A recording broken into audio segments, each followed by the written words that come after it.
0.55 మధ్యలో. అంటే ఫస్ట్ క్వశ్చన్కి ఆర్డర్ ఆఫ్ మ్యాగ్నిట్యూడ్ ఏంటి సార్?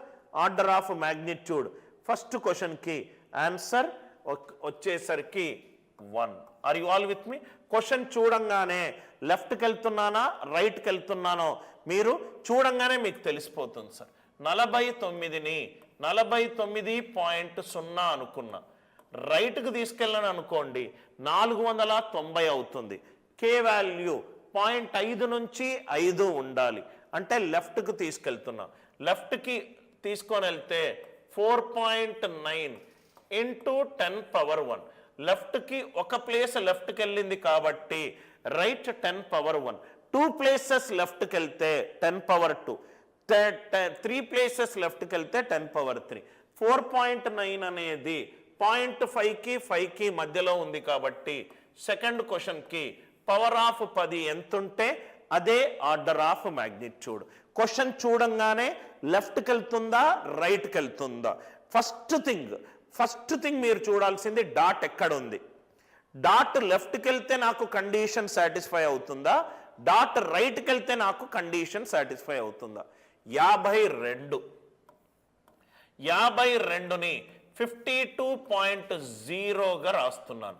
డాట్ రైట్కి వెళ్ళింది అనుకోండి 520 వచ్చింది. నాకు కావాల్సింది 0.5 నుంచి 5. అంటే నాకు లెఫ్ట్ సైడ్ తీసుకొని వెళ్తే ఒక ప్లేస్ 5.2 5 దాటింది, అంటే 2 ప్లేసులు లెఫ్ట్కి తీసుకొని వెళ్తున్నాను. 0.52 ఇంటూ 10 స్క్వేర్. సో 0.52 0.5 కంటే ఎక్కువనా? ఎస్. కాబట్టి ఆర్డర్ ఆఫ్ మ్యాగ్నిట్యూడ్ ఎంత? 10 పవర్ ఎంత ఉంటే అదే ఆన్సర్.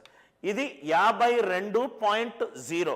ఒక సహజ సంఖ్యను డాట్ 7ని A.0గా రాసుకోండి సార్. డాట్ రైట్కి వెళ్తే 520 అయింది కాబట్టి వాల్యూ పెరిగింది.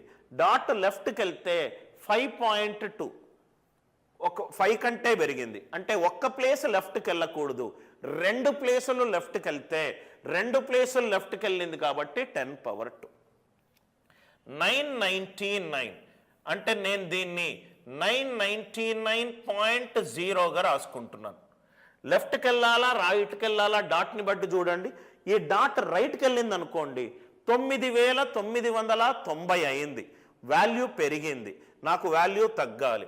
సో లెఫ్ట్కి ఒక ప్లేస్ వెళ్తే 99.9 5 కంటే పెరిగింది. మళ్ళీ 2 ప్లేసులు లెఫ్ట్కి వెళ్తే 9.99 అది కూడా 5 కంటే పెరిగింది. అంటే 3 ప్లేసెస్ లెఫ్ట్కి వెళ్ళింది అనుకో, 3 ప్లేసెస్ లెఫ్ట్కి వెళ్తే ఒక ప్లేస్ లెఫ్ట్కి వెళ్తే 10 పవర్ 1, 2 ప్లేసులు లెఫ్ట్కి వెళ్తే 10 పవర్ 2, 3 ప్లేసెస్ లెఫ్ట్కి వెళ్తే 10 పవర్ 3. ఎంత వచ్చింది? 0.9. 0.9 అనేది కండిషన్ని సాటిస్ఫై చేస్తుందా? డెఫినెట్గా చేస్తుంది.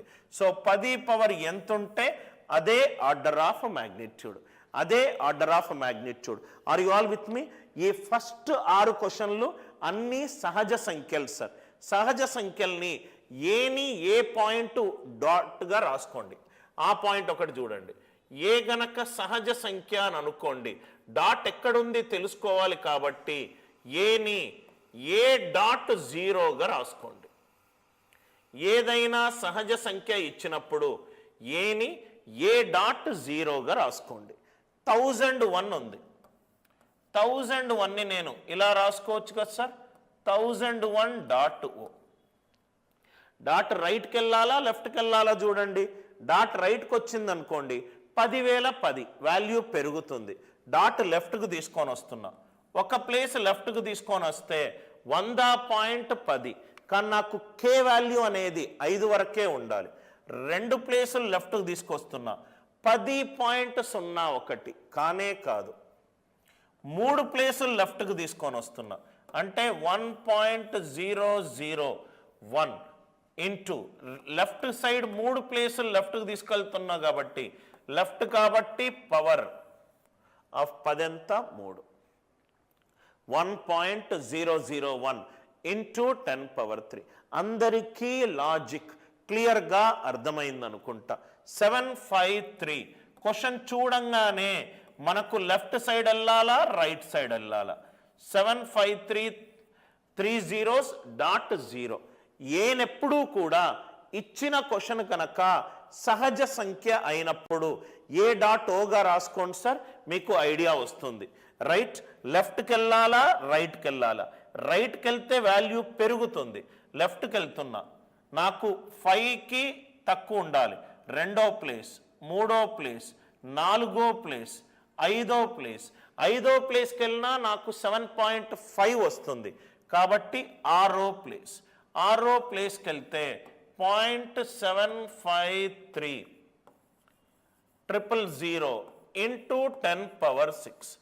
ఇది అనేది 0.5 నుంచి 5 మధ్యలో ఉంది. 5 నుంచి మధ్యలో ఉంది అంటే ఈ క్వశ్చన్కి ఆర్డర్ ఆఫ్ మ్యాగ్నిట్యూడ్ ఏమవుతుంది సార్? 6 అవుతుంది. ఈ క్వశ్చన్కి ఆర్డర్ ఆఫ్ మ్యాగ్నిట్యూడ్ ఏమవుతుంది? 6 అవుతుంది. Are you all with me? Just క్వశ్చన్ని చూసుకొని ఎటువంటి క్వశ్చన్లో డాట్ మనకు ఎక్కడుందో తెలిసిపోతుంది. సో దాన్ని బట్టి లెఫ్టా రైటా? ఇక్కడ డాట్ లేదు కాబట్టి డాట్ పొజిషన్ లెఫ్ట్కి వెళ్తే పవర్ ఆఫ్ 10 ఒక్కొక్కటి పెరుక్కుంటూ వస్తుంది. డాట్ పొజిషన్ రైట్కి వెళ్తే పవర్ ఆఫ్ 10 తగ్గుకుంటూ వస్తుంది. సో ఇక్కడ డాట్ ఉంది కాబట్టి చాలా ఈజీ సార్. మనకు డాట్ కనబడితే చాలు లెఫ్ట్కి వెళ్ళాలా రైట్కి వెళ్ళాలా తెలిసిపోతుంది. 0.05 లెఫ్ట్కి వెళ్ళింది అనుకోండి, ఆ వాల్యూ బాగా తగ్గిపోతుంది. 0.005 అవుతుంది. సో కాబట్టి రైట్కు తీసుకొని వెళ్తాను. రైట్కు తీసుకొని వెళ్తే ఏమైంది? 0.5. రైట్కి ఒక ప్లేస్కి తీసుకొని వెళ్ళాను కాబట్టి -1. అంటే ఇది ఏమైంది సార్? 0.5.